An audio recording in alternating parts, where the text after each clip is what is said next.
Deux mots sur le bouquin, Terre et Capital, qui est un ouvrage qui a le mérite à la fois d'affronter des questions d'ordre éminemment philosophique, tout en restant toujours très prégnant du point de vue politique et aussi, j'ai envie de dire, relativement accessible. C'est un ouvrage qui se lit très bien, et ça aussi, pour moi, compte beaucoup. Il est composé par une introduction et une conclusion très politique, qui pose la question de rien moins que le communisme du vivant, comme dit le sous-titre de ton ouvrage, et c'est un essai qui se déploie à travers 4 chapitres. Le premier, sur le multinaturalisme, peut-être on aura moyen de revenir sur ce concept lors de cette rencontre, et ensuite 3 chapitres consacrés à 3 différents auteurs, sur Marx et le naturalisme historique, sur Raymond Williams et le naturalisme culturel, sur Carlos Mariátegui et le naturalisme pratique. Donc Marx et 2 auteurs marxistes.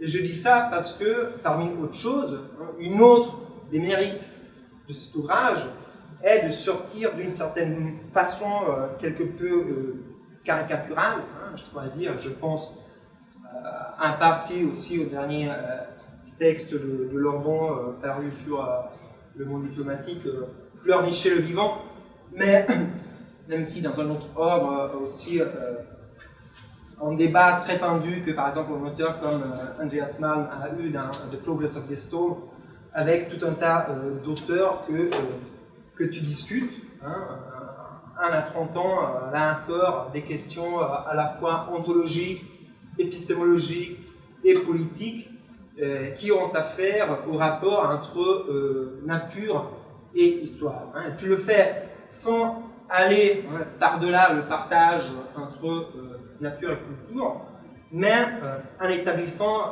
un dialogue qui est riche, qui est productif, qui est constructif, avec des auteurs tels que Latour, Descola, Haraway, Tsing, De Castro, etc. Donc voilà, l'idée c'est que Paul fasse une prise de parole initiale pour présenter les lignes de fond de cet ouvrage, une vingtaine de minutes, et ensuite il y aura un petit échange, un petit dialogue entre Jade et Paul, 30-40 minutes, et ensuite voilà, on pourra discuter un petit peu toutes les choses ensemble. À Paul maintenant. Eh bien, bonsoir à toutes et à tous, merci d'être là. Je remercie beaucoup les organisateurs de cette présentation, donc Ulip et en particulier Davidé, et je remercie aussi beaucoup Jade d'être présente pour la discussion de ce soir. C'est d'autant plus important pour moi que Jade soit là, pour ne rien vous cacher, qu'on fait partie d'un collectif ensemble qui s'appelle Reprise de Terre et qui n'est pas complètement éloigné des questions qui m'occupent dans le livre. On aura peut-être l'occasion d'y revenir. Est-ce que on a... Alors attendez.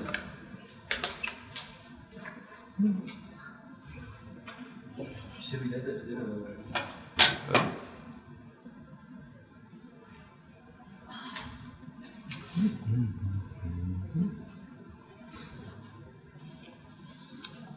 Ok.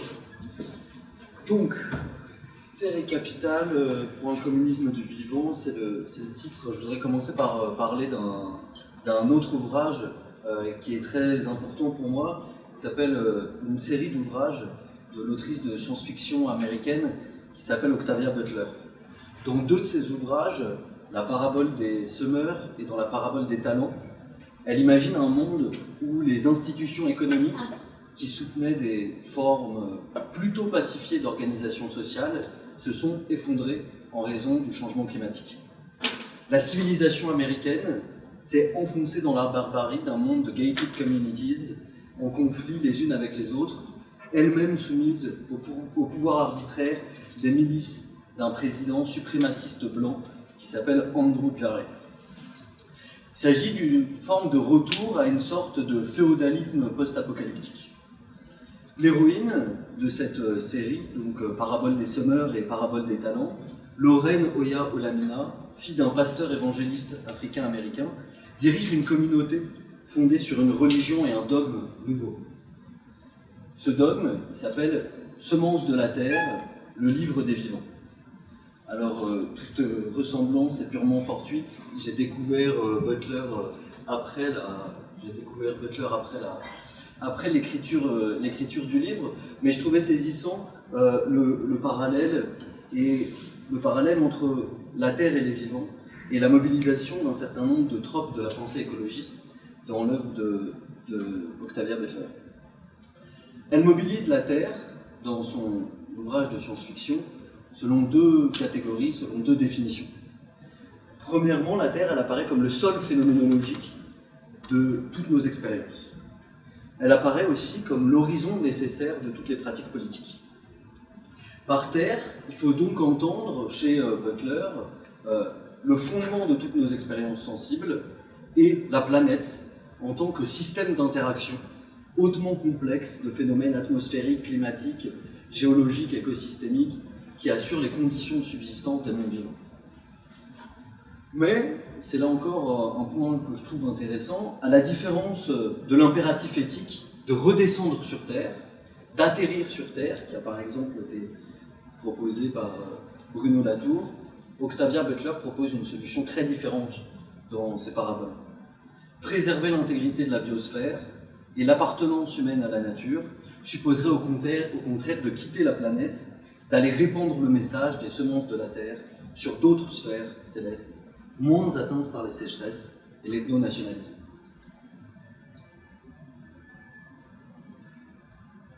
Chaque chapitre commence par une citation d'un livre du dogme que Octavia Butler a donc inventé. Dans un des chapitres de la Parabole des talents, il s'ouvre donc par cette citation du livre de la Terre, du Semence de la Terre, du livre des vivants. Le destin, écrit-elle, de Semence de la Terre est d'essaimer parmi les étoiles, de vivre et prospérer sur d'autres mondes.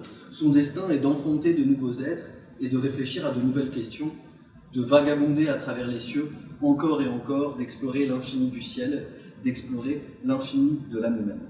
Semence de la Terre, le livre des vivants. Le modèle de Octavia Butler, c'est donc pas le modèle d'un retour sur Terre, d'un atterrissage. Mais c'est pas non plus un modèle moderniste d'une conquête spatiale illimitée. La possibilité d'inventer un monde nouveau est dépendante pour elle de notre capacité à prendre soin de la toile de la vie, quels que soient les mondes que l'on habite. Chez Butler, le risque d'un simple retour à la Terre est donc toujours de défendre une politique de l'enracinement, un monde de gated communities, une ethno-territorialisation de la communauté politique. Le monde d'ailleurs est celui dans lequel on peut s'identifier au territoire sur lequel on habite, parce qu'il n'appartient à personne en particulier. Ce qui me paraît intéressant dans cette hypothèse afrofuturiste que je vais abandonner pour me reconcentrer sur notre objet, c'est le fait qu'elle lie la préservation de la biosphère, la défense des vivants, la propriété de la terre et le risque d'une politique ethno-nationaliste. Le risque, en somme, d'une politique nationale qui défend des communautés blanches. Elle fait donc écho, cette semence, cette parabole des vivants, elle fait donc écho à deux problèmes centraux qui ont guidé la rédaction de Terre et Capitale. Le premier problème auquel j'ai essayé de répondre, c'est celui de savoir à quelles conditions l'attachement à la Terre peut être émancipateur. Alors, vous allez me dire, on a des raisons d'être surpris par cette formulation. Pourquoi ? Parce que beaucoup de luttes contemporaines pour les usages et l'appropriation de la terre cherchent en effet à gagner des espaces d'autonomie contre les logiques extractivistes, productivistes et marchandes. Du Chiapas à Notre-Dame-des-Landes, en passant par les luttes du Dakota Access Pipeline, ou beaucoup de luttes paysannes, les usages soutenables de la nature passent par la réappropriation collective d'une part de la terre contre le capital. Mais il est aussi évident, c'est ce sur quoi insistait la parabole de Butler, que l'ethno-différentialisme fonde sa conception de la communauté politique légitime c'est-à-dire d'une communauté racialement homogène, sur l'héritage d'une terre qu'on se transmet, sur la territorialisation du politique, contre le cosmopolitisme hors sol. Cosmopolitisme hors sol, c'est des expressions qu'on trouve chez beaucoup de candidats à la présidentielle aujourd'hui en France. C'est pas rien, je pense, qu'il y ait parmi ces candidats au moins 2 qui se revendiquent de théorie du grand remplacement, c'est-à-dire dans le fond d'une théorie écologique néo-malthusienne où la défense de la territorialité, la défense du territoire souverain est un des mobiles, des motifs principaux de l'organisation politique. Donc le problème, pour moi, un des problèmes qui a agité l'écriture de Terre et Capitale, c'était de savoir à quelles conditions la défense de l'appropriation d'une terre permet-elle l'émancipation sociale. Et à quelles conditions donc on échappe au phénomène de territorialisation racialiste de la communauté. Le deuxième problème, qui est symétrique si on veut, qui est inverse et symétrique, c'est de savoir comment la défense de la terre permet de repenser le concept d'émancipation. Si les reprises de terre définissent une nouvelle politique d'émancipation, alors il faut quand même considérer que le sens de ce qu'on appelle émancipation a singulièrement changé. Traditionnellement, qu'est-ce qu'on appelait une politique d'émancipation? On pourrait dire que c'était un processus collectif d'abolition des conditions matérielles, légales et symboliques de la domination. Un processus collectif d'abandon des conditions matérielles, légales et symboliques de la domination, en tant qu'elle provoque de la souffrance sociale. Une politique d'émancipation, c'est donc un mouvement par lequel les obstacles au libre épanouissement des individus et des collectifs sont peu à peu levés. Or, ça vous le savez très bien, le communisme et les pensées socialistes en général avaient une proposition très forte, très claire et très radicale concernant la nature des obstacles au libre épanouissement des individus, c'est-à-dire concernant les causes de la souffrance sociale. La principale cause de la souffrance sociale pour le communisme, comme pour la plupart des socialismes, c'est l'exploitation du travail en tant qu'expérience communément partagée. L'écart avec les projets écologistes, je pense qu'il est important et qu'il est important de le noter. Les politiques écologistes de réappropriation de la terre visent moins à abolir la souffrance sociale produite par l'exploitation du travail qu'à préserver la biosphère, protéger les mondes vivants, réparer les milieux, assurer les conditions de subsistance des habitants, en somme à garantir les conditions d'habitabilité de la terre pour toutes, humains ou non humains. C'est ce qui a fait dire par exemple à Bruno Latour assez rapidement que la révolution de l'Anthropocène impose un passage des politiques d'émancipation aux politiques de l'attachement. Dans la mesure où nous devons maintenir des écosystèmes, voire les rétablir, il s'agit moins de se séparer d'un ensemble de conditions sociales aliénantes que d'être liés à un ensemble de conditions biosphériques qui sont nécessaires à la vie. L'un des enjeux du livre, de Terre et Capitale, c'était donc de montrer cette opposition entre politique de l'émancipation d'un côté, politique qui serait des politiques modernistes d'arrachement aux conditions sociales, et politique de l'attachement de l'autre. Cette opposition donc ne me semble pas pertinente. Pourquoi c'est une opposition qui ne me semble pas pertinente? Parce qu'on ne s'émancipe pas et qu'on ne s'attache pas aux mêmes choses. On s'émancipe, par exemple, principalement à l'égard des conditions matérielles de la souffrance sociale, à commencer par l'exploitation du travail. On s'attache, en revanche, aux conditions naturelles de l'habitabilité de la Terre. Il s'agit donc, cette opposition, si vous voulez, entre politique de l'attachement et politique de l'émancipation, d'une autre manière de poser le problème de l'articulation entre des luttes dites sociales et des luttes dites écologiques. Alors là, d'un point de vue méthodologique, après ce préambule, le livre peut paraître étonnant. Parce qu'après ce préambule introductif, un peu, disons, politique et général, il y a un choix très fort qui est celui de relire l'histoire du marxisme. En fait, il faut quand même être clair, c'est un livre éco-marxiste sur l'histoire de la philosophie marxiste. Ça a d'ailleurs surpris Jade, qui me connaît pourtant pas mal, et qui pensait pas que c'était à ce point-là. J'étais à ce point marxiste. Je m'en suis jamais caché pourtant, mais ça surprend toujours. En fait, j'ai essayé de répondre à ces deux questions. Première question, qu'est-ce qu'une politique terrestre d'émancipation? Et deuxième question, comment repenser l'émancipation à partir des conditions d'habitabilité de la Terre, à partir d'une relecture de ce qui me semble être l'une des principales traditions de pensée de l'émancipation sociale, à savoir les philosophies du communisme.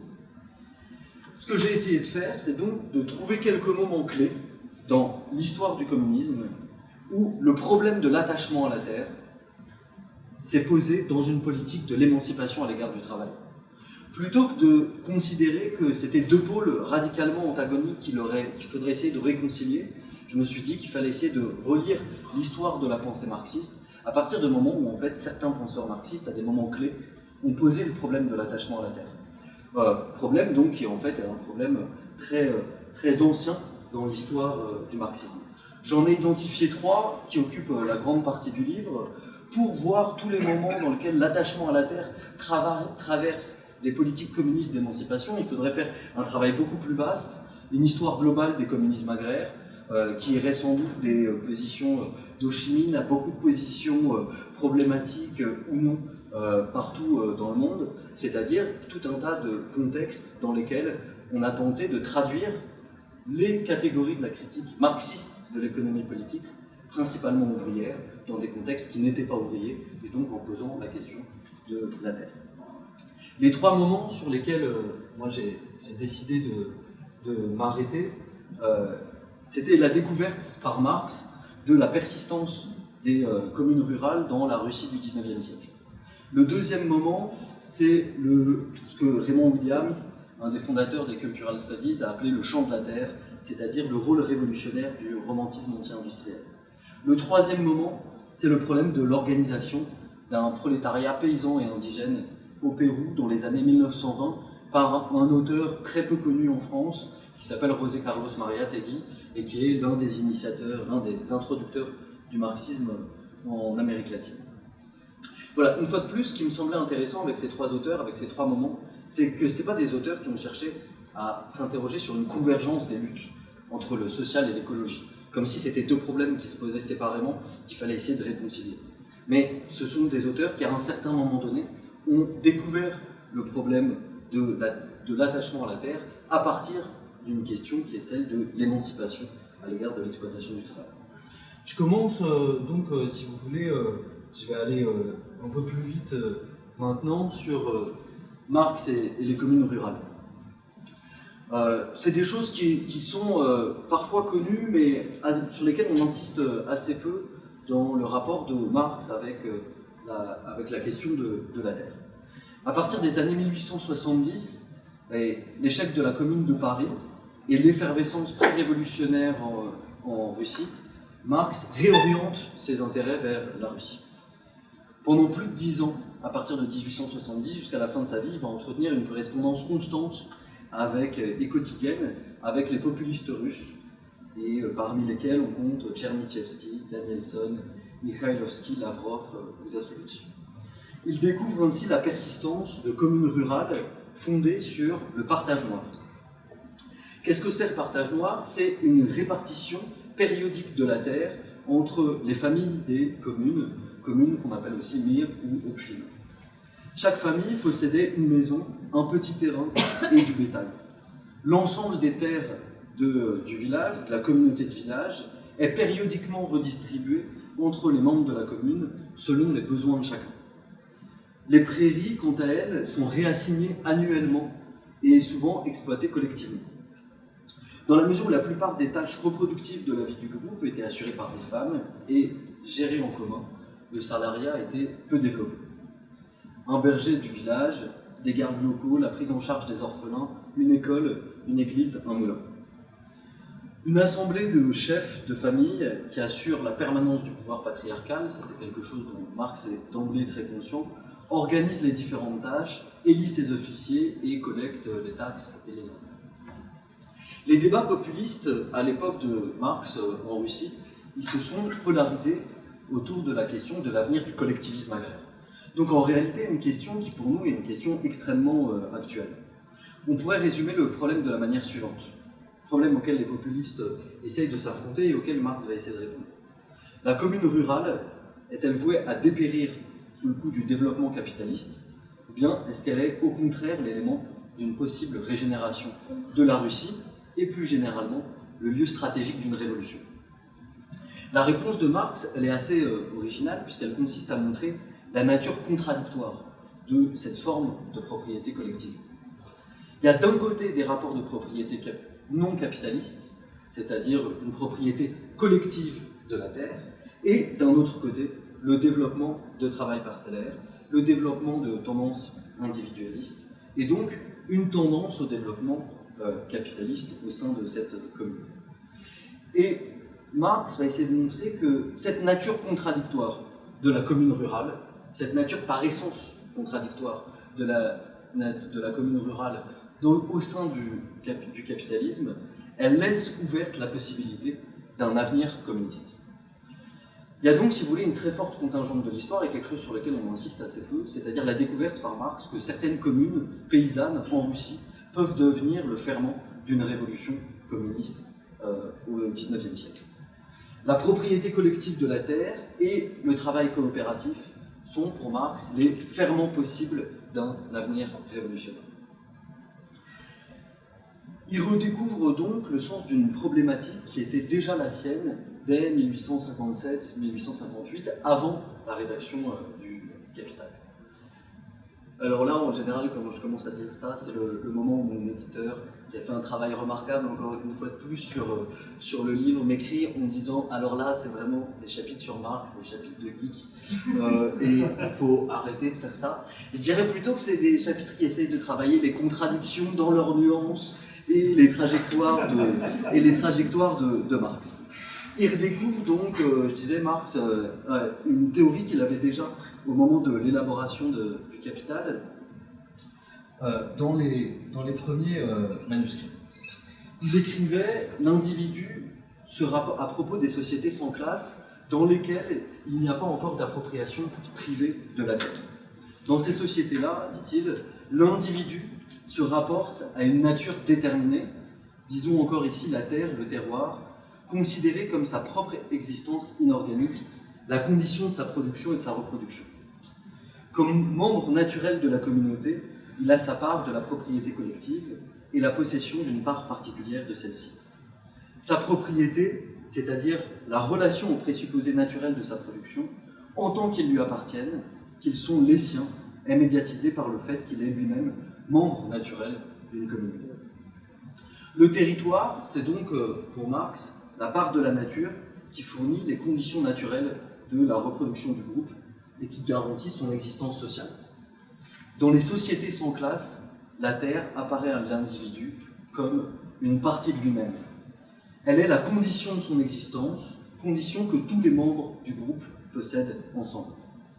C'est donc par la médiation de la propriété collective du groupe que l'individu se rapporte à la nature comme à une condition objective de son existence, comme à une partie de lui-même. Ça, c'est une thèse extrêmement présente chez Marx, c'est le fait de dire que dans toutes les situations dans lesquelles il n'y a pas de propriété privée de la terre, dans lesquelles il y a une propriété collective de la terre, les individus se rapportent à eux-mêmes comme appartenant à la nature parce qu'ils savent que la nature est une condition objective de leur reproduction. Pour répondre donc à la première question, et puis pour arrêter là l'exégèse marxologique, donc pour répondre à la première question que je soulevais en introduction, à quelles conditions l'attachement à la terre est-il émancipateur? On pourrait dire que la réponse de Marx ce serait la suivante.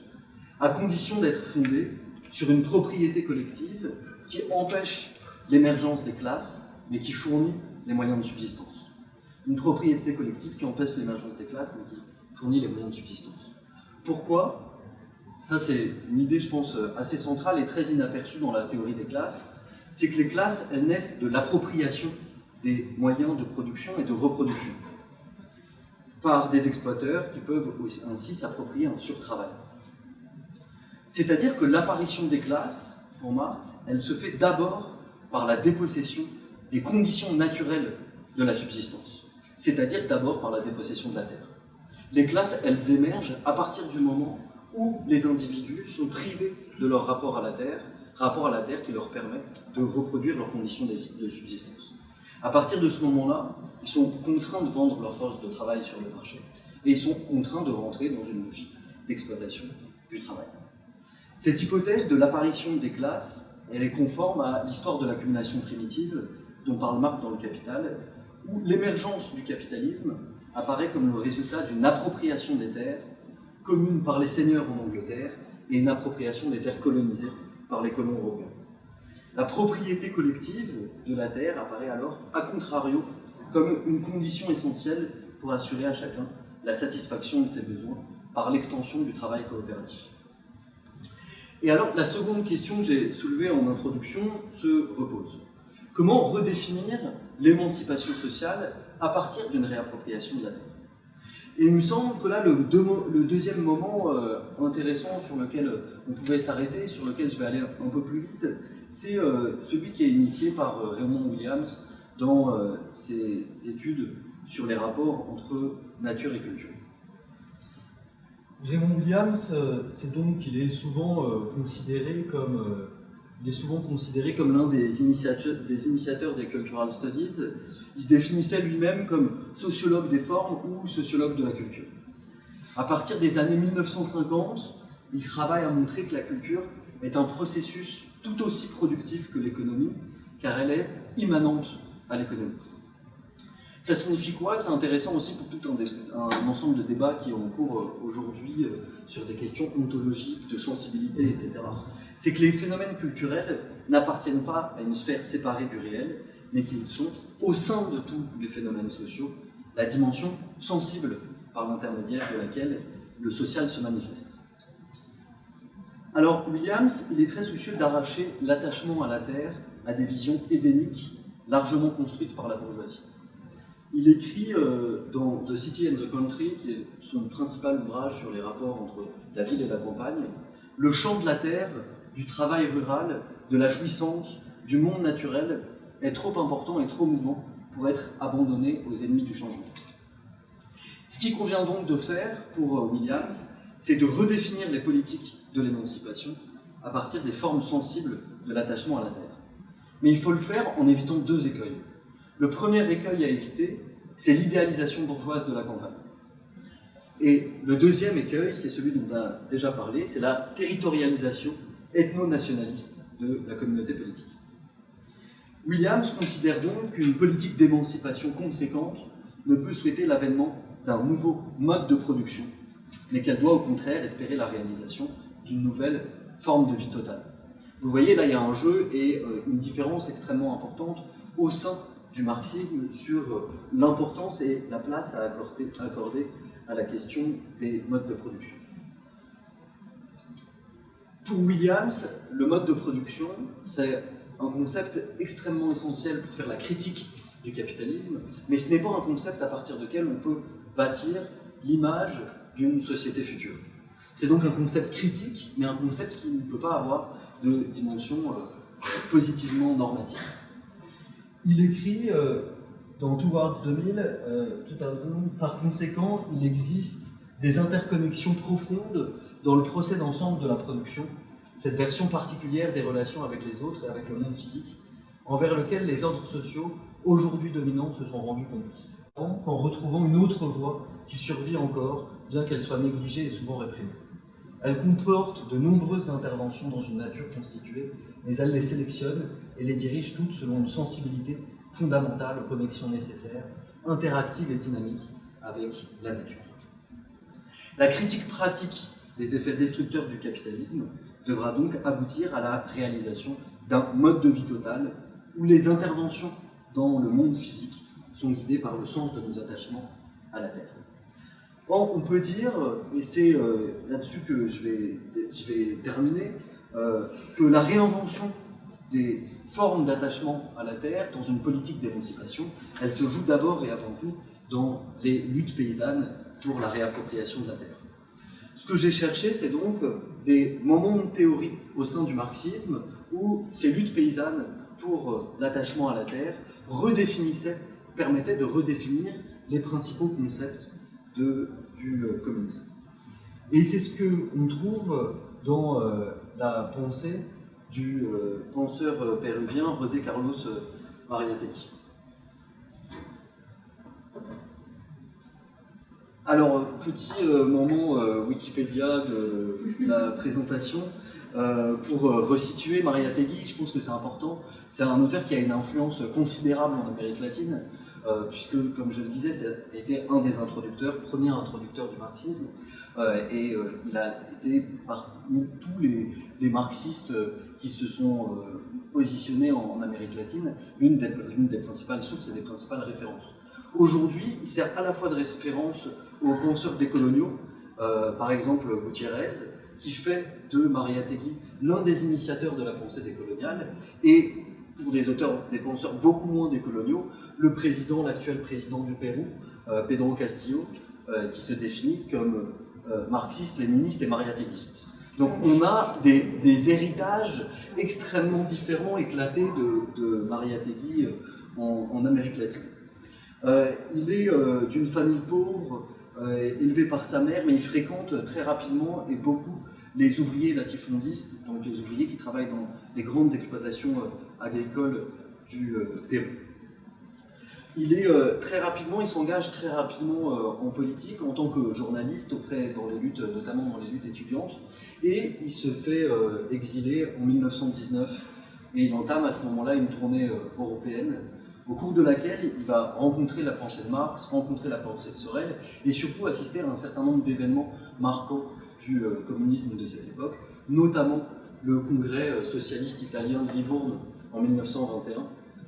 Ça n'est pas là encore que de la marxologie, puisque c'est le moment fondateur du Parti communiste, et il assiste à cette fondation et il rentre au Pérou avec une conviction avec laquelle il va batailler vis-à-vis du Comintern, qu'il ne faut pas faire de parti communiste au Pérou.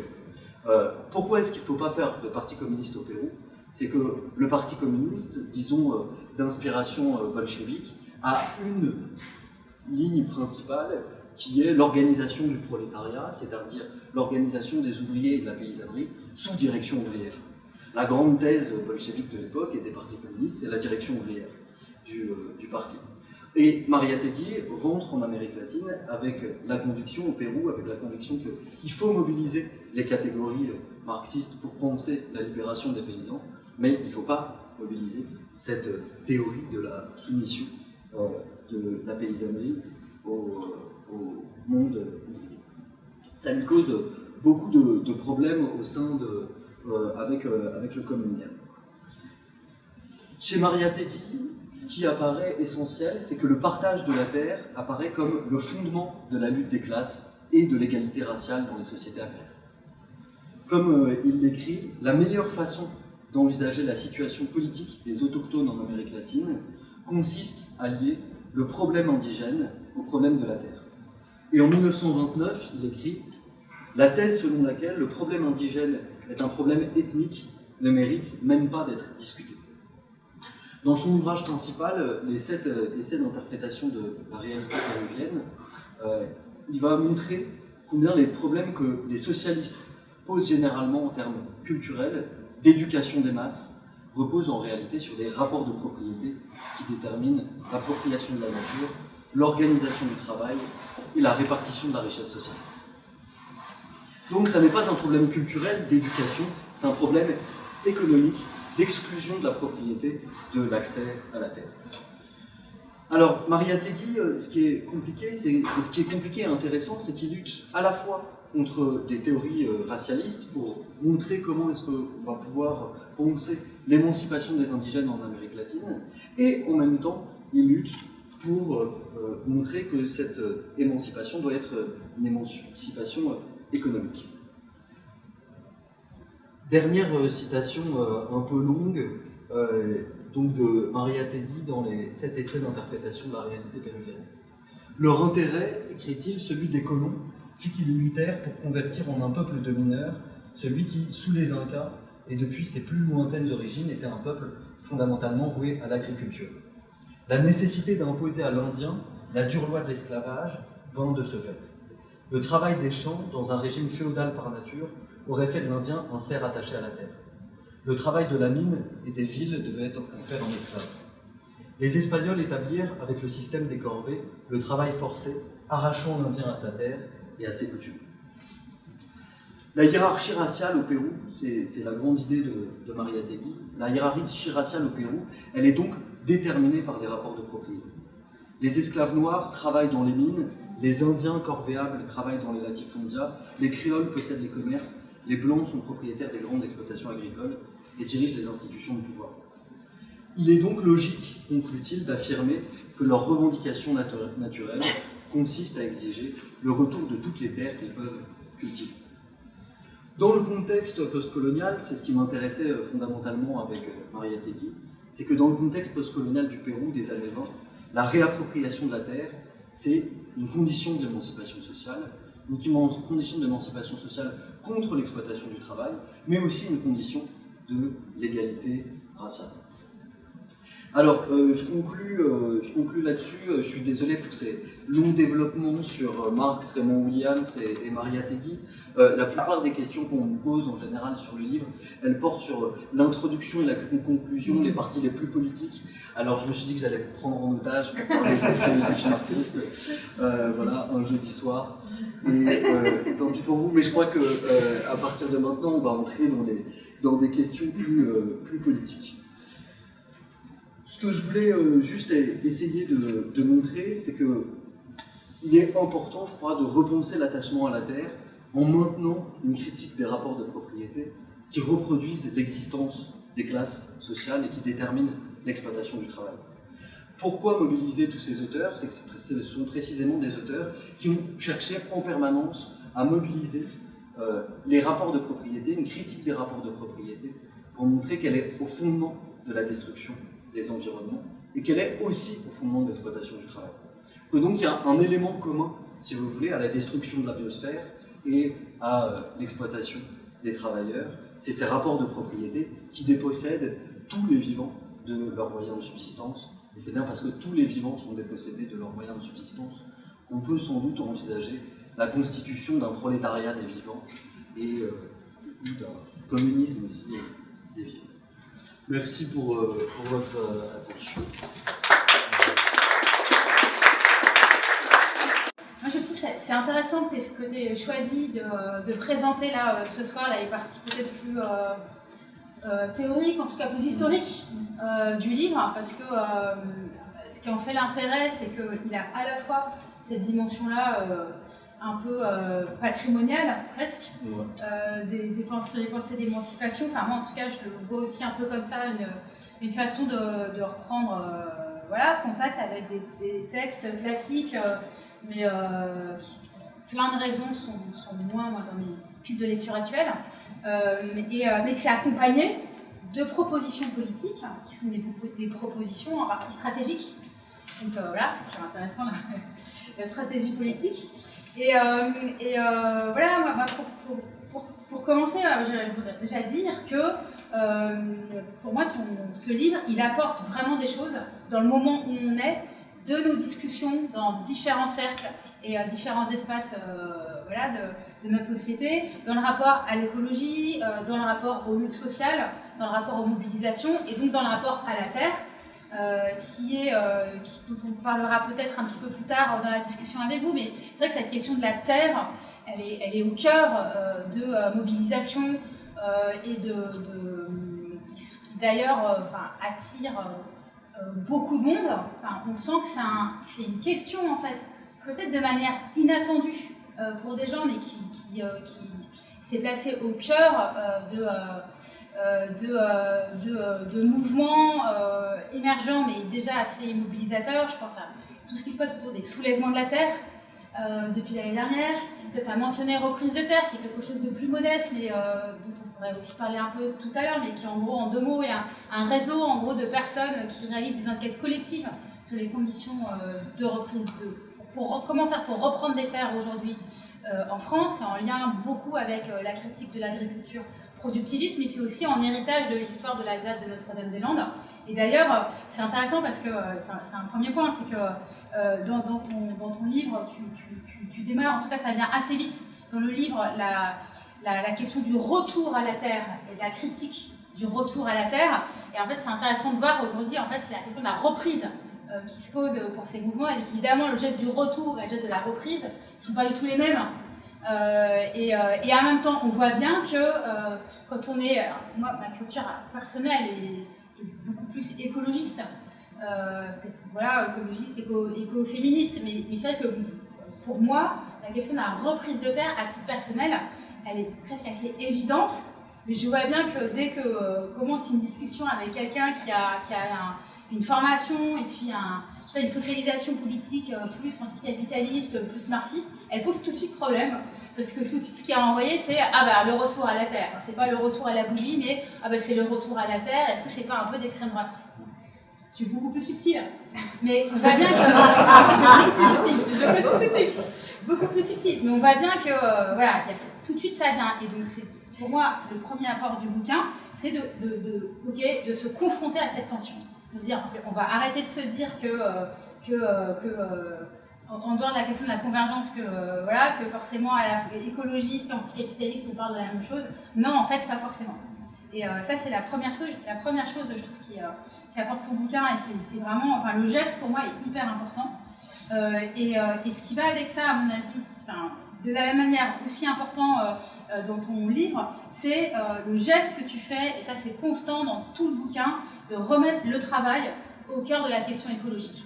D'insister à ce point sur l'importance de remettre le travail au cœur de la question de l'écologie, et ce qui permet d'ailleurs d'affiner beaucoup ce que je disais précédemment, c'est-à-dire sur cette idée de d'un côté les écologistes, de l'autre côté les anticapitalistes, d'un côté la nature, avec tous les problèmes liés à cette notion, tu le développes vraiment très bien, je trouve, dans le bouquin, et le capitalisme, de dire, non, en fait, peut-être qu'une des façons de commencer à sortir de ce clivage en partie artificiel, mais en partie le produit d'une histoire longue, c'est de rentrer par le travail.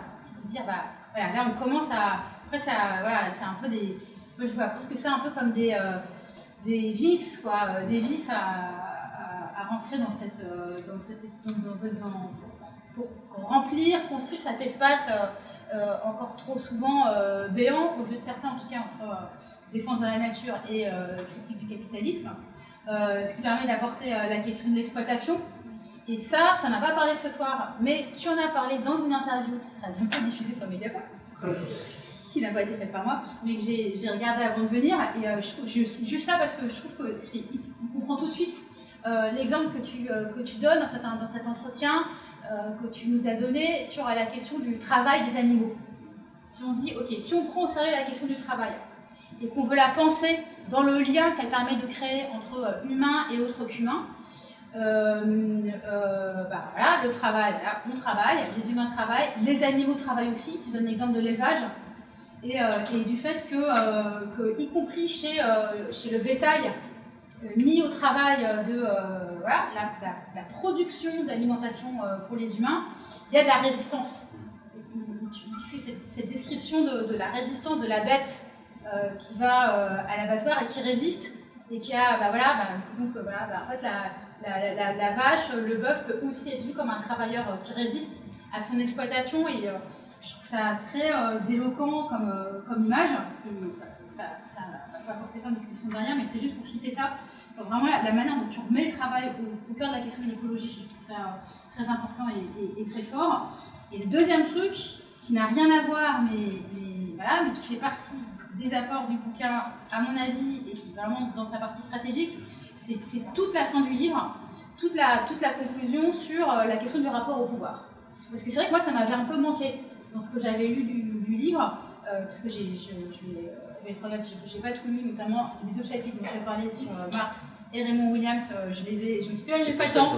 Voilà, je les saute, voilà, je vais au reste, Varietegi, introduction et conclusion. Mais donc, toute la fin, c'est hyper intéressant, c'est toute une discussion sur la question du pouvoir, et notamment sur ce que tu as faire référence au double pouvoir. C'est en gros la question révolutionnaire. À partir du moment où voilà, des groupes, des collectifs, des mouvements font tomber un pouvoir, veulent faire tomber un pouvoir, donc un pouvoir, on imagine un pouvoir étatique, comment on fait? Comment on fait? Donc l'éternelle discussion de reprendre la direction de l'État, remplacer les anciens dirigeants de l'État par voilà, les nouveaux révolutionnaires, ou voilà, faire complètement sauter ce pouvoir et complètement l'imiter et faire un truc complètement plus horizontal. Mais alors, dans ce cas, voilà, on voit bien aussi le problème que ça pose. Et donc toi, tu essaies de... Enfin, tu ouvres l'hypothèse du double pouvoir. Donc peut-être je te laisserai développer tout à l'heure, parce que moi je ne comprends pas bien, donc, avec la question des soviets écologistes, et l'idée que, pour vous donner en 2 mots, qu'il n'y a pas que cette alternative-là binaire, il y a l'hypothèse donc, du double pouvoir, c'est-à-dire on met les soviets au cœur du pouvoir, c'est une sorte d'occupation du pouvoir, mais par ces contestataires révolutionnaires. Et je te laisse développer ça tout à l'heure, mais je trouve ça intéressant parce qu'y compris par rapport à ce que peut porter quelqu'un comme Frédéric Lordon, qui était cité tout à l'heure, et qui a, là, depuis plusieurs années, donne souvent dans ses textes des visions très binaires des alternatives. C'est soit l'État, soit sans l'État, y compris jusqu'à la référence au léninisme et tout ça, soit l'alternative un peu béate, hippie, et puis finalement au fond un peu dépolitisée. Voilà, là il y a une autre hypothèse qui est proposée et qui à mon avis, va être vraiment intéressante à discuter. Voilà, donc moi, encore une fois, vraiment, je voulais commencer par, pour moi, les apports du livre, parce que je trouve que c'est vraiment un bouquin intéressant. Mais je vais enchaîner aussitôt avec, parce que j'avais envie de discuter un peu avec toi, sachant que c'est une discussion qu'on a aussi par ailleurs et que plein d'autres gens ont. Mais ce qui m'a, peut-être le premier point pour notre discussion de ce soir, c'est de revenir avec toi sur la question de la subsistance.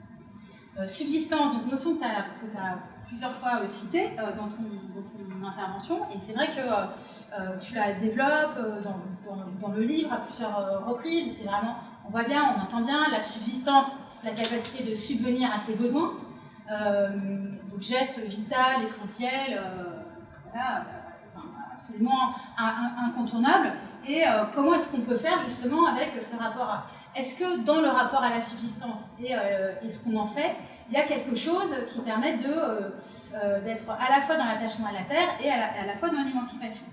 Et moi, ce qui m'a frappé dans ton livre, c'est que ce qui m'a frappé, et je pense encore une fois, c'est lié à la forme, c'est-à-dire au fait de te promener comme tu fais dans tous ces grands textes théoriques, c'est qu'on reste à un niveau quand même assez abstrait. Et alors qu'en fait, la subsistance, c'est peut-être une des questions les plus concrètes. Et donc j'avais envie de c'est pas une contradiction, hein, mais de compléter peut-être en citant des extraits d'un autre livre qui est sorti récemment, qui est un livre de Geneviève Pruvot, qui est sociologue. Le livre s'appelle Quotidien politique. Son sous-titre, c'est Féminisme, écologie, subsistance. Et elle, en fait, c'est là où je trouve que voilà, vos livres sont hyper différents dans la forme. Mais il y a une complémentarité intéressante à travailler. C'est que Geneviève Pruvot, elle met la question de la subsistance, elle est au cœur vraiment du geste du quotidien, ce qu'elle appelle le quotidien politique. Et elle s'appuie sur un autre corpus de publications qui sont les œuvres et les travaux des féministes de la subsistance. C'est tout un courant de sociologie des années entre 70 jusqu'à 1970 jusqu'à 1990, notamment par des autrices allemandes, notamment Maria Mies. Et je vais juste vous lire quelques extraits de cette vision de la subsistance et puis proposer de nous dire voilà, est-ce que ça parle, est-ce que ou pas trop. Donc voilà, donc la subsistance, on voit bien l'idée d'actes qui pourvoient aux besoins vitaux de celles et ceux qui les pratiquent en les mettant sur la voie de l'autonomie. Elle essaie de tenir cette double chose aussi que toi tu as présenté en formulant différemment, sur attachement et émancipation. Donc l'idée de la subsistance comme la capacité à ne pas dépendre d'un système économique prédateur. Donc, pour Geneviève Pruvot, dans son livre, le premier point qu'elle fait, c'est que ce geste de subsistance, il est à la fois profondément personnel, il est vraiment lié à la sensibilité de chacun, chacune, même à une forme d'intimité, mais la subsistance, elle est toujours collective. Parce qu'en fait, elle explique très bien, et c'est ça qu'elle apporte, je trouve, dans son livre, peut-être par rapport au tien, mais encore une fois, c'est pas pour les mettre tout en concurrence, hein, c'est la description hyper concrète de la subsistance. En fait, la subsistance, c'est un truc hyper concret. C'est un truc hyper concret, et pourquoi c'est important que ce soit concret, la subsistance, c'est parce qu'à partir du moment où on rentre vraiment dans la tentative, y compris comptable, d'essayer de comprendre comment faire subsistance, eh bien, on se rend compte tout de suite que c'est nécessairement collectif, qu'il n'y a pas de subsistance sans communauté. Il y a un point qu'elle fait très bien dans son livre, et donc elle dit, voilà, donc la subsistance, c'est une affaire éminemment politique engageant, tu serais d'accord, engageant une communauté de personnes qui doivent coopérer. C'est-à-dire sans coopération, il n'y a pas de subsistance. Et elle, par exemple, elle met la question de la maisonnée au cœur de cette vision-là. Donc c'est vraiment l'idée de la maisonnée comme espace politique fondateur et essentiel. La maisonnée entendue comme le lieu de vie, mais élargi, en dehors de la famille mononucléaire. C'est la maisonnée, alors certains diraient peut-être, oh là là, quelle vision conservatrice de l'ancien temps. C'est-à-dire la maisonnée avec potentiellement différentes générations, mais la maisonnée aussi avec les voisins, les voisines qui viennent vous prêter ou vous apporter les semis dont vous manquez, le cousin qui vient aider à réparer. Enfin, c'est la maison élargie qui n'est pas enfermée dans sa domesticité. Donc elle fait vraiment une distinction d'ailleurs entre le travail de subsistance et le travail domestique. Le travail de subsistance n'est pas un travail domestique, c'est un travail qui est plus large que ça, qui n'est pas enfermé dans la domesticité. Et donc elle a une jolie expression, je trouve, elle dit la subsistance crée une communauté ramifiée. Une communauté ramifiée formant monde, avec des cycles qui nous font aller de la table à la cuisine, de l'arrière-cuisine au potager, de la forêt sauvage à tout le travail de soins qu'implique la régénération du vivant. Donc elle parle de quotidien politique, elle parle aussi de politique du moindre geste. Et tout ça, et je termine là-dessus, la conduit à parler de la matérialité du quotidien.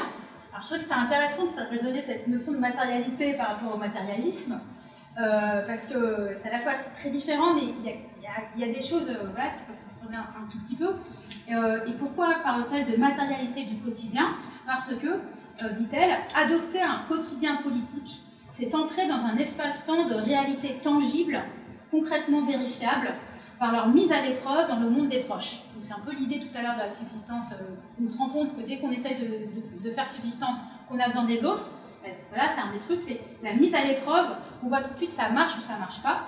Bâtir une maison bien isolée sans recourir à des produits toxiques, cultiver des légumes dont les graines se gardent, privilégier les circuits courts d'approvisionnement. Elle parle aussi d'activisme de l'activité. Enfin, bon, voilà, vous voyez l'idée. Et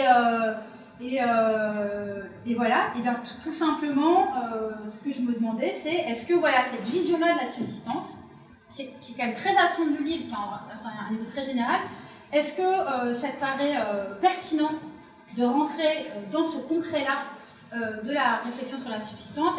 Est-ce que tu vois la possibilité de ce que tu décrivais au début, du lien entre l'attachement à la terre et l'émancipation, ou est-ce que tu trouves que c'est trop individuel, trop privé, trop petit, quoi.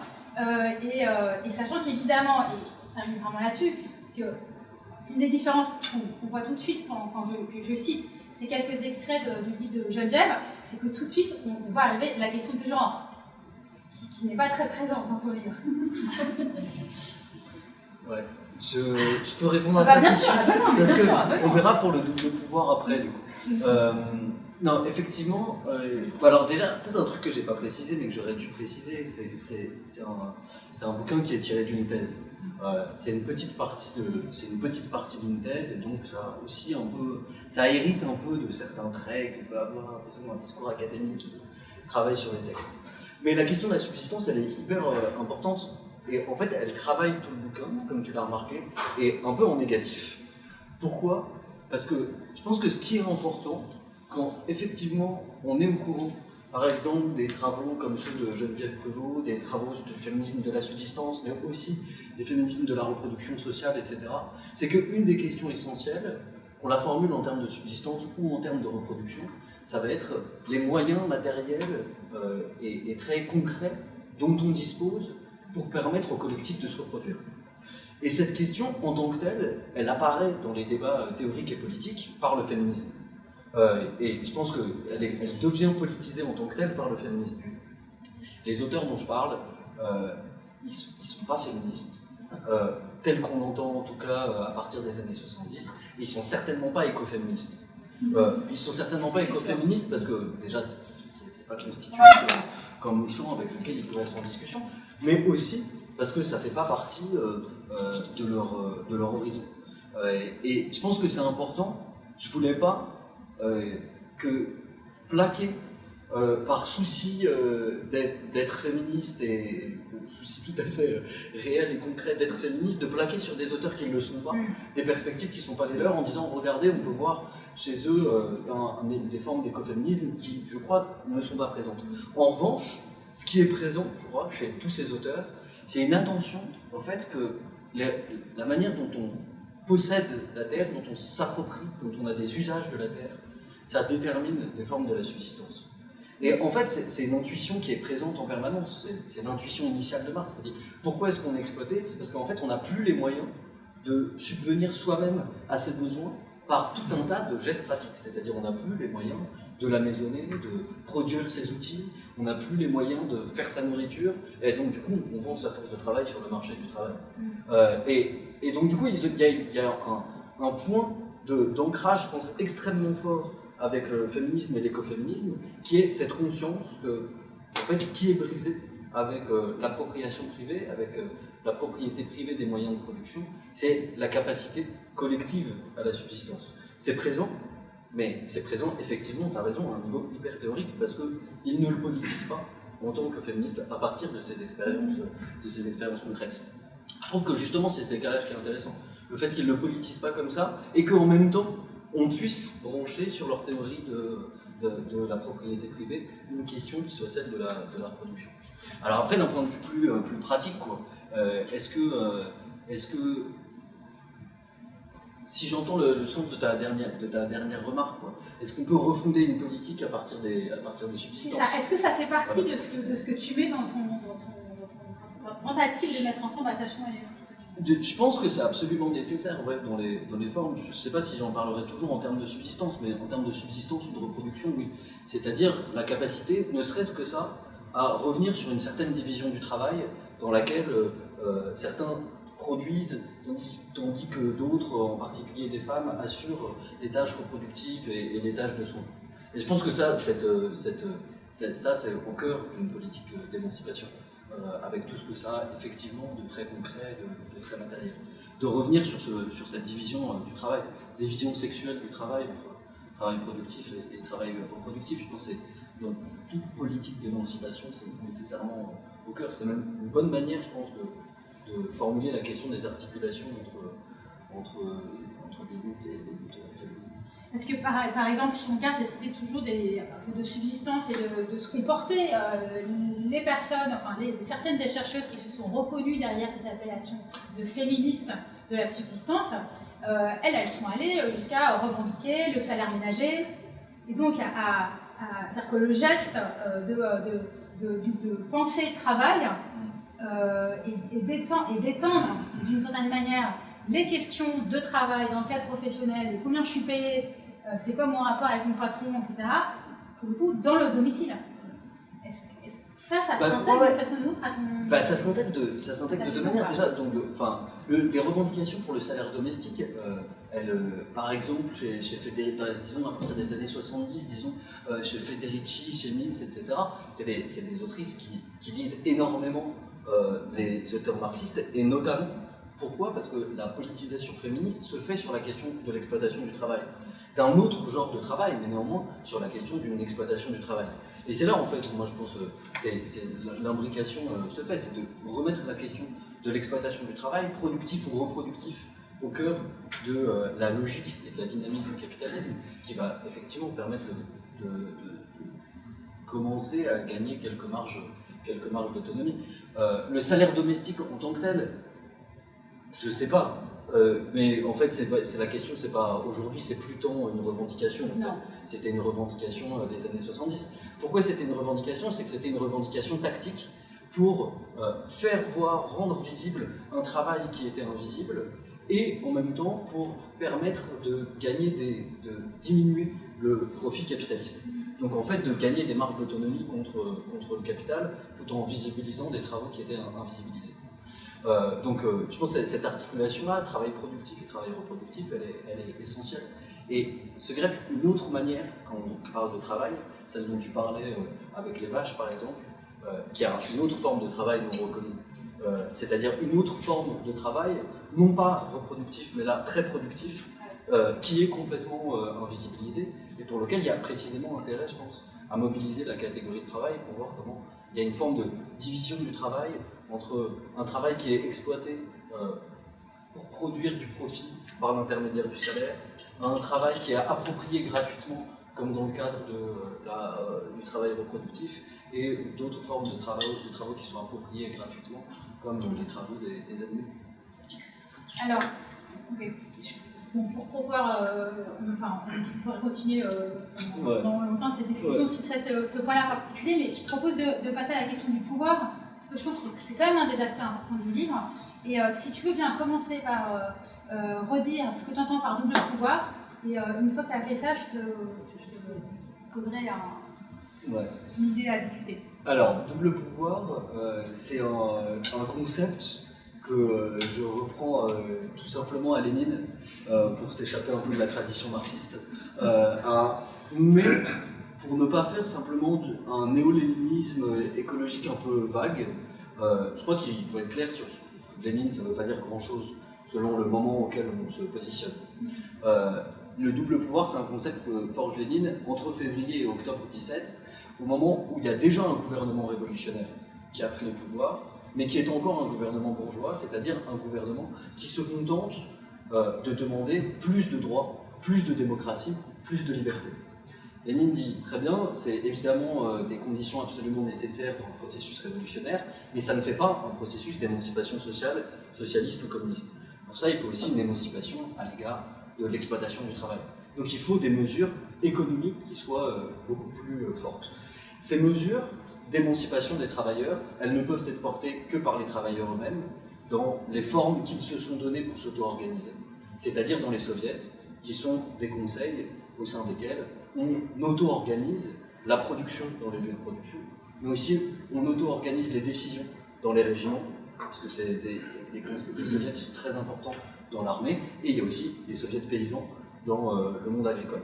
Donc une auto-organisation des travailleurs et des soldats qui reprennent le pouvoir là où il est, en décidant de comment ils vont s'organiser, comment ils vont produire, etc. Et Lénine dit que cette situation elle est caractéristique de beaucoup de phases révolutionnaires, de phases de transition révolutionnaire. Il y a un gouvernement progressiste qui prend le pouvoir, mais ça ne fait pas un gouvernement radicalement émancipateur ou communiste. Pour ça, il faut qu'il y ait des soviets, qu'il y ait des organisations auto-organisées qui vont priver le pouvoir de son pouvoir et qui vont amener à une manière de faire que le pouvoir du gouvernement a de moins en moins de pouvoir. C'est le cas par exemple avec les soviets de soldats. Les soviets de soldats, c'est quoi? On fusille les officiers, on s'auto-organise et on décide quasiment jour après jour à qui on va donner son soutien. Donc là, il y a un pouvoir de l'État qui s'est effondré et qui a été conféré à des soviets. Et donc c'est cette dynamique-là qui est la dynamique révolutionnaire du double pouvoir. Voilà, alors je pense que c'est une dynamique très intéressante et parce qu'elle redonne de la place au lieu d'auto-organisation, mais on n'y est pas. C'est-à-dire, c'est pas la révolution, c'est pas le double pouvoir, c'est pas tout ça, on est très loin de ce genre de situation. Donc bon, c'est plus une norme de... C'est une hypothèse, voilà, je trouve, qui a le mérite de déplacer un petit peu la discussion sur l'État, prendre le pouvoir ou être complètement en dehors. Mais c'est un message, je trouve que il n'y a pas d'ambiguïté dans le livre. Tu ne dis pas, allez, on y va tous faire des soviets, c'est pas ce que tu dis. Et ce que j'avais envie de te demander, c'est dans cette idée-là, comme tu dis, historiquement, les soviets sont des soviets de travailleurs. Et la question que ça me pose, c'est qu'est-ce qu'on fait de toutes ces personnes qui ne sont pas des sujets politiques en tant que travailleurs, qui sont des travailleurs, qui travaillent pour voilà, subvenir à leurs besoins pour le coup, mais pour qui le travail n'est pas le cœur de leur positionnement, situation politique, ou même pour qui l'attachement à la terre est dissocié du travail. Et je dis ça de manière un peu abstraite, mais je pensais à ça suite à une discussion que j'ai eue, un échange que j'ai eu hier dans l'est du Val d'Oise, à Villers-le-Bel, avec un militant associatif hyper investi dans sa ville. Donc à Villers-le-Bel, si vous voyez, c'est quand même un endroit assez pauvre. Enfin, il y a un centre-ville assez riche, et puis derrière, il y a des quartiers et des cités qui sont assez pauvres. C'est un endroit où il y a eu des émeutes, où il y a eu des violences policières. Enfin, c'est un endroit qui est assez chargé de ce point de vue-là. Et en fait, donc, ce militant associatif, qui s'appelle Carlos Bilongo, nous racontait comment lui, à la fois, il s'est beaucoup impliqué dans la lutte pour la protection du triangle de Gonesse, tout près du triangle de Gonesse, mais qu'il a eu beaucoup de mal à impliquer les habitants de ces cités. Et je vais le citer parce que je trouvais l'image très parlante. Il disait, il dit, mais en fait, les gens à qui j'en parle, ils étaient, la plupart d'entre eux, d'accord pour ne pas être d'accord avec les aménagements prévus sur le triangle de Gonesse. Mais il disait, en gros, ce qui se passait, c'est que s'il y avait une manif le samedi, lundi, mardi, mercredi, ils étaient d'accord que c'était vraiment pas bien et qu'il fallait pas aller construire sur le triangle de Gonesse. Et puis alors, jeudi, vendredi, ils étaient beaucoup moins sûrs, mais en tout cas beaucoup moins motivés pour venir marcher. Et puis samedi, ils n'étaient pas à la manif. Et donc lui, il disait, en fait, le problème, c'est que pour ces habitants, il y a, on a un peu une évidence, mais il y a tellement de problèmes, ils sont confrontés à tellement de problèmes dans leur vie, qu'à partir du moment où se rapprocher très concrètement l'instant, le moment de sortie politique pour défendre la terre, et ben en fait il y avait cette concrétisation, le moment où il fallait passer à l'acte, en gros passer à l'acte politique, et ben toutes les autres difficultés de leur vie reprenaient beaucoup plus d'importance et les empêchaient de passer à l'acte, un acte assez simple qui était d'aller à un rassemblement. Et du coup, ça m'a interrogée parce que dans ton livre, tu parles à un moment de la question du milieu de vie, qui effectivement est une question au cœur, et avancer sur l'émancipation et l'attachement à la terre. Mais qu'est-ce que tu fais de toutes ces personnes qui ont un attachement à la terre, mais qui ne passent pas par le milieu du travail et qui ne passent pas par la situation politique contre l'exploitation. Ils ne sont pas du tout en fait dans ce rapport-là à leur travail, et pourtant ils sont dans un rapport de défense parfois fort, émotionnellement et personnellement, d'attachement à la terre. Est-ce qu'ils ont une place en gros dans cette vision que tu développes? Non. Non mais en fait, je trouve ton exemple, il est hyper éclairant. Puisque ta question, elle porte sur qu'est-ce qu'on fait des gens qui sont attachés à la terre sans se revendiquer en tant que travailleurs. Mais en fait, on parle beaucoup de gens qui précisément peuvent être attachés à la terre, mais en fait, ne vont pas se mobiliser sur la question de l'attachement à la terre parce que peut-être qu'ils sont subjectivés justement d'autres manières, soit en tant que travailleurs, soit en tant que victimes de racisme, en fait, qui ont plein d'autres mobilisations subjectives de leur engagement politique. Bon, là, c'est la question. C'est pour ça, je pense que je reprends un copain aimé le concept de soviet écologiste. En disant peut-être avec les soviets écologistes, la question c'est plus simplement celle du travailleur, mais peut-être une question plus large qui est celle de la manière dont on habite. L'habitant, j'allais dire, est-ce que du coup l'habitant qui habite des territoires et qui peut être aussi un travailleur, mais qui est un habitant. Oui, je pense que ça c'est une condition essentielle de la mobilisation en tant qu'habitant, mais là tu vois où c'est compliqué, c'est qu'il y a aussi plein de moments où on s'attend, même avec les JO 2024, sujet que tu connais bien, la lutte contre les JO 2024, il y a plein de moments où on pourrait se dire pourquoi est-ce que les gens ne se mobilisent pas en tant qu'habitants pour des luttes ici. Donc en fait, c'est un problème qui vaut dans les deux sens, quoi. Ah, mais tout à fait. Et la question de comment est-ce qu'on va réussir à mobiliser sur des formes de défense de la terre et d'autonomie dans les questions du travail, je pense qu'il faut être assez ouvert sur ces questions-là, c'est-à-dire précisément sur qui va se subjectiver comment. C'est une question en fait très, très ouverte, quoi. En fait, ce que j'avais en tête, mais enfin, voilà, ça n'appelle pas de réponse toute ficelée là, comme ça maintenant, évidemment. Et c'est que toute cette matrice intellectuelle et politique autour de l'exploitation, du travail, de la propriété privée, qui est hyper riche, mais hyper cadenassée aussi, d'une certaine façon, est-ce qu'il y a des choses à y prendre pour des personnes qui, peut-être, elles, pourraient se politiser sur ces questions par d'autres entrées? Peut-être si je reformule plus clairement ma question, c'est-à-dire que ce soit la question de l'habitat, que ce soit la question de l'exposition à des conditions toxiques de vie, la confrontation à la pollution, ce sont le travail ou ce sont le lieu de vie, ou l'aspect de ses enfants. Enfin, est-ce qu'il y a voilà, est-ce qu'il y a déjà des pistes pour faire ça ou pas? Est-ce que c'est un truc à travailler? Est-ce que ça vaut le coup de le faire?